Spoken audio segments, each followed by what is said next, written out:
that is really awesome. They're fighting Vecna. They're doing all kinds of crazy. They're listening to heavy metal. It's like really cool. They're wearing robes. It's like really dark and goth, and I love it. And then they play modern D&D, and it's like, yeah, so we're gonna go to prom. Yeah, I want to come over and see my house. It's just like Animal Crossing. I'm gonna redecorate everything. And it's like, what the hell? That's not what D&D is. I mean, it can be that if you want it, but don't expect everybody to want it. And a lot of people don't want it. But the thing is that like this is a guy who helped shape the future current I guess version of D&D, and like he's hardly getting any interaction, right? But I guarantee if somebody put up some crazy shit on, well, GPA Graph Paper Architect sent me a link earlier today talking about the Barbie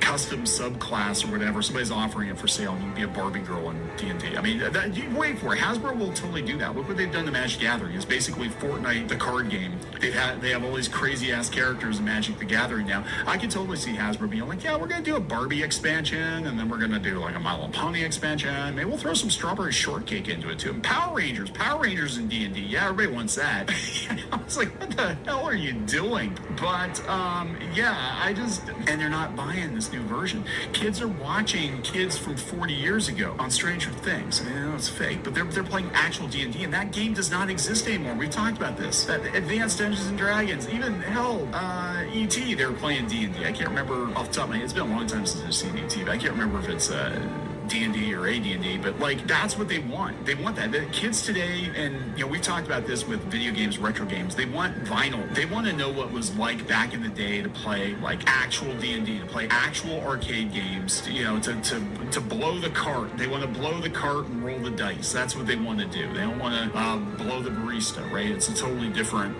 It's a totally different game. But you know what I'm saying? Like this is just it's not D&D today is not Dungeons and Dragons. Not anymore. It's a very generic tabletop role-playing system. Like, if you saw a new basic set, it doesn't look, I mean, it's a good idea in theory. They're trying to walk you through it like they used to do. They used to walk you through everything with the red box set. But, like, it looks like a card game that your aunt from Portland would play with her aging millennial friends. It doesn't look like a fantasy game. It looks lame. It looks, you know what I'm saying?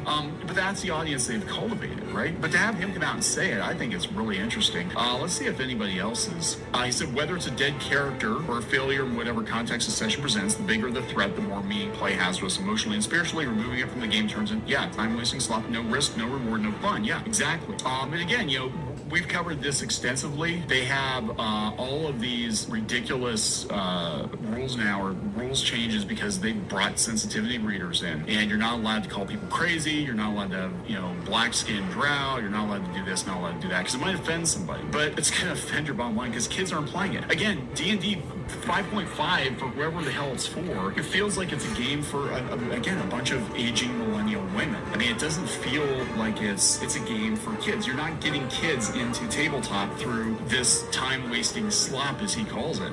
And I honestly think Hasbro would be better off just outsourcing D&D to another publisher at this point, if this is what it's going to be, right? I mean, they're chasing a certain audience, and that's fine. You might have that audience doesn't buy anything anyway. They complain about having to pay for dice, right? They literally complain about having to pay for dice. They're like, oh, I stole my PDFs from whatever, and I can't.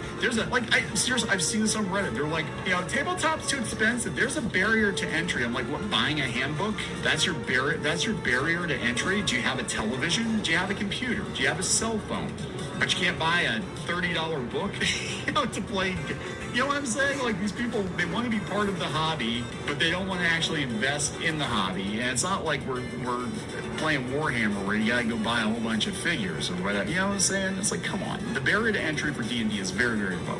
If you can't even afford that, if you're not willing to do the work, then maybe you should find a different hobby. I don't know. But there it is, guys. I'm going to wrap this one up.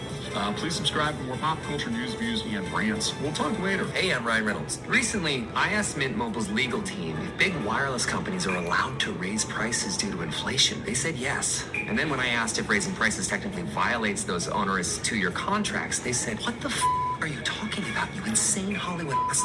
So to recap, we're cutting the price of Mint Unlimited from $30 a month to just $15 a month. Give it a try at mintmobile.com/switch. $45 upfront payment equivalent to $15 per month. New customers on first 3-month plan only. Taxes and fees extra. Speed slower above 40 gigabytes e details.